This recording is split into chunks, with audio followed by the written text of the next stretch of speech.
Assalamualaikum warahmatullahi wabarakatuh. My name is Nur Azizah. I am from Cross-Cultural Understanding A3. Today I will give you some examples from everyday English manner. First, walking in the public. In UK, vehicles drive on the left side of the road. So, you should walk on the right side when you are on a road with two-way traffic. The second one is queuing. In UK, wherever there is a mass of people, you will find an orderly queue. British etiquette dictates that when you arrive, you join the back of the queue so that each person receives the service in the order that they arrive. They wait their turn in queues. The notion of an orderly queue relies on everyone in the queue agreeing that this is fair. It is seen as unfair if someone doesn't join the queue and pushes in. The third one is handshake. A handshake is the most common form of greeting among the English and British people and is customary when you are introduced to somebody new. Next, being demonstrative. For example, social kissing. It is becoming popular in Britain, but it is by no means an accepted norm. For example, it is rare for men to kiss in the UK. This is usually a gesture reserved for women. Kissing is not appropriate in many professional situations. Next is minding your PS or please and minding your QS or thank you. So, many people from outside the UK find it strange that they say please and thank you as much as they do. It is considered polite, well-mannered, and is a regularity of British speech. What may surprise you is when they are in a shop, restaurant, or anywhere they are receiving customer service, they say thank you to the person serving them. If you are not doing it, you may be told to mind your PS and QS, or more specifically to say both please and thank you. Next, apologizing. In the UK, people have a tendency to over-apologize. For example, if you tell someone about something unfortunate which has happened to you, it's quite likely that they will apologize. Example, I'm so sorry to hear that you have been unwell. British people cannot resist the urge to apologize. For example, if somebody spills your coffee, again, it's quite normal for the victim to apologize. Of course, the person to blame would apologize as well, but apologizing as the victim is a very English thing to do. If you are offered an apology, it is considered good grace to acknowledge and accept it. A typical way of accepting an apology is by saying, "It's okay, don't worry about it," or "For more serious incidents, I forgive you." Next, discussing money.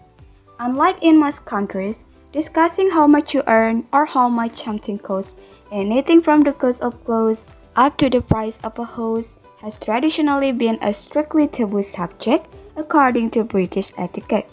Sometimes, British people find it embarrassing to discuss money and it can be seen as rude. If you are having a conversation with someone new, money and personal wealth are subjects best avoided. Only discuss money if the other person has raised this.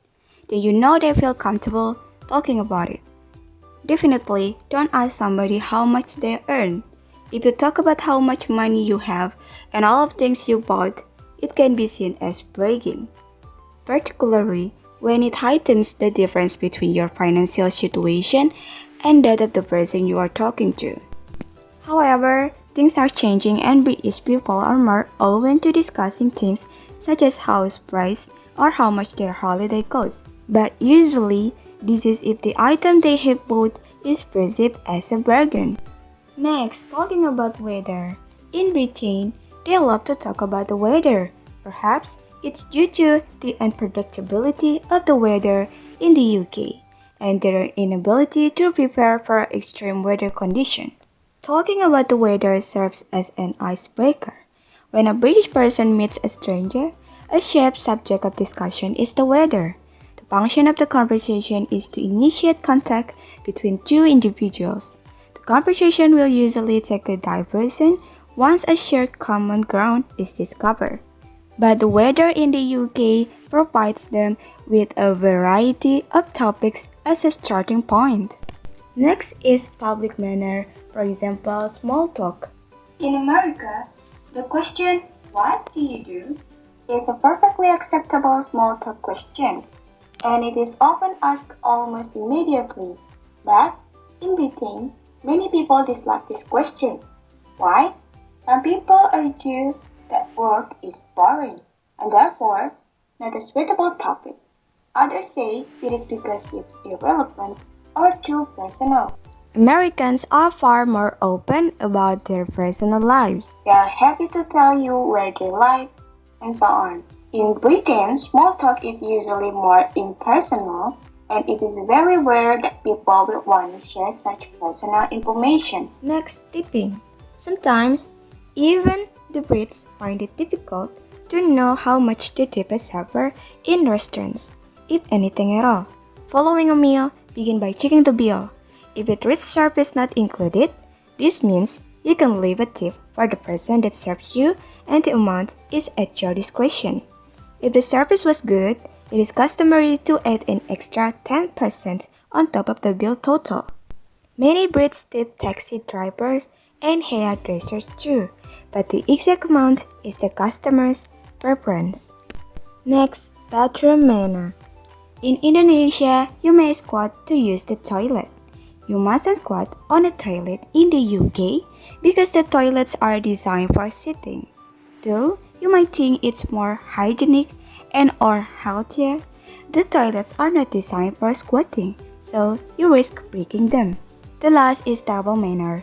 It is quite likely that you will find British table manners strange when you first arrive in the UK, and it will take you a while to get used to them. Here are some pointers to help you. First, unless your host instructs you to start eating immediately, wait until everyone has been served their food until you start eating. Second, if you are dining in a group and food is shared, put others' needs before your own. Third, in the UK, people eat very quietly, almost silently. Keep your mouth closed when you chew and swallow delicately. Last, don't pass gas or wine at the dining table. In the UK, this is seen as very rude. So that's all of me. Thank you and wassalamualaikum warahmatullahi wabarakatuh.